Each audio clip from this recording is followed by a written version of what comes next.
dando continuidade à nossa sequência de aulas sobre os substantivos, nós vamos agora estudar a flexão deles, tá bom?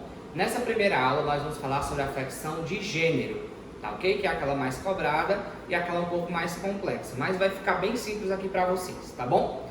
Com relação à flexão de gênero do substantivo, eles se subdividem em biforme e uniforme. Biforme, pessoal, é aquele que tem duas formas de escrever, certo? Ou seja, tem uma forma para o masculino e tem uma forma diferente para o feminino, certo? Existem duas maneiras de ter o biforme. Uma é quando eu tenho a variação nominal da flexão de gênero, né? Ó, o O, que é neutro, passa para o A, que é o feminino.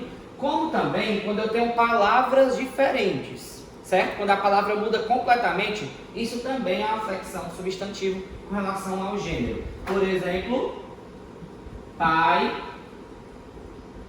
e mãe, certo? São diferentes, palavras que não tem nada a ver uma com a outra, mas elas são, elas indicam o gênero desse substantivo, ok? Bode e cabra e assim por diante, certo? Nesse caso eu classifico essa palavra como gênero biforme, ou seja, existem duas formas para identificar, uma para o gênero masculino e outra para o gênero feminino, ok? Aí vamos para aquilo que vocês precisam ter mais atenção, que é aquilo que vai estar nas atividades de vocês com mais importância, digamos assim. Vamos lá, que é aí o caso da classificação dos substantivos uniforme, ou seja, eu só tenho uma forma para identificar o gênero, e aí eu tenho elementos que vão me fazer perceber se eu tenho uma palavra do gênero masculino ou uma palavra do gênero feminino, ok? Então vamos lá conhecer cada uma delas. No primeiro caso aqui, nós temos o sobrecomum. Como é que eu tenho a classificação do sobrecomum? O gênero sobrecomum, o nome já diz, ó, ele está além do gênero, né? Ou seja, é uma palavra específica que ela vai servir tanto para o gênero masculino como para o gênero feminino, apesar de ele já ter um gênero bem específico. Então vamos lá. Exemplo. A criança. Quando eu tenho uma criança, eu tenho um artigo A e a palavra também termina com A. Aí você fica imaginando, então nesse caso a palavra criança é uma palavra feminina. Ela na sua essência ela é feminina, né? À toa que os adjetivos, todos vão concordar com o feminino. A questão é que ela é sobrecomum ao gênero, ou seja, ela não tem nada a ver com o negócio de gênero. Ela vai servir tanto para uma criança do sexo masculino, como para uma criança do sexo feminino, ok? Então ela é sobrecomum à questão de gênero. A vítima, a mesma coisa. Não importa se a vítima é masculina ou se a vítima é feminina, ok? Só tem um único gênero, no caso é feminino, mas serve para os dois, ok?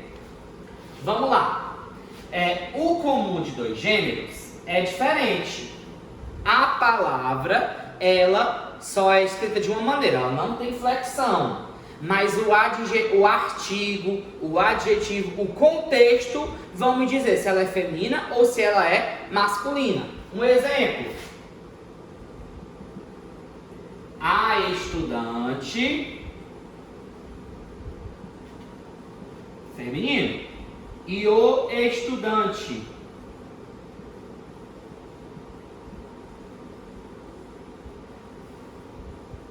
masculino. Percebam que nesse exemplo que nós temos aqui, a palavra estudante ela é comum tanto ao gênero masculino como ao gênero feminino. Quem vai identificar é o contexto, ou o artigo, ou o adjetivo, certo? Na sobrecomum, percebam que criança não pode ser o criança, vai ser sempre o feminino, a criança. No entanto, aquela criança ela pode ser do sexo masculino ou do sexo feminino, não importa. A palavra ela tem seu gênero já identificado, que no caso é o gênero feminino. E epiceno é utilizado para animais. Nesse caso, o nome daquele animal, esse é um discurso mais científico, tá? Ele já pertence ou ao masculino ou ao feminino. A questão é que eu preciso identificar o sexo, né? O sexo aí do animal. Então, nesse caso, eu vou colocar sempre fêmea ou macho. Por exemplo, a cobra. A cobra vai ser sempre a cobra. Não tem um cobra, né? Então, vai ser a cobra fêmea e a cobra macho. Nesse caso fica fácil identificar, se cair na prova de vocês, porque vai ter sempre vir fêmea e macho. E aí vai ser sempre utilizado para animais. Então, essa necessidade de gênero serviu para os estudiosos da área de biologia, da área de ciências, porque fazem esse estudo sobre os animais. Então, recapitulando bem simples, nós temos dois tipos de gênero, o biforme e o uniforme. O biforme, nós podemos ter tanto só a flexão do nominal, como a palavra todinha pode mudar. E no uniforme nós temos três tipos. O sobrecomum, que é quando a palavra já tem um gênero determinado, mas serve tanto para homem como para mulher. O comum de dois gêneros, que quem vai identificar o gênero é o contexto, ou é o artigo, ou é o adjetivo. A palavra não muda, ela serve por dois gêneros. E epiceno, a palavra já tem um gênero específico e eu tenho que identificar com fêmea ou macho para identificar o sexo do animal.